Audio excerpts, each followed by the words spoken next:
Party యువ మోర్చా ఆధ్వర్యంలో ఇవాళ అసెంబ్లీ ముత్తడి కార్యక్రమం జరిగింది। ఈ కార్యక్రమంలో వేల సంఖ్యలో భారతీయ జనతా పార్టీ యువ మోర్చా కార్యకర్తలు కానీ భారతీయ జనతా పార్టీ సీనియర్ అధికారులు కానీ అందరూ పాల్గొన్నారు। ఈ సబ్జెక్ట్ ఏంటంటే ముఖ్యమంత్రి గారు 12% రిజర్వేషన్ ముస్లిమ్స్ వాళ్ళకి ఇవ్వడానికి ఆయన ప్లాన్ చేస్తుంది।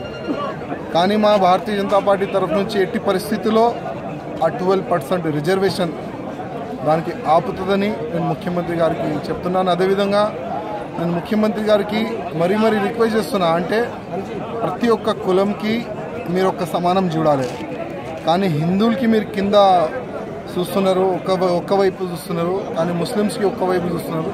ఇది మంచి కాదు। నేను ప్రతి ఒక్క హిందూకి నేను రిక్వెస్ట్ చేస్తున్నా, ముఖ్యమంత్రి ఏం చేస్తుండు ప్రతి ఒక్క హిందూ ఇవాళ ఆలోచించాలి।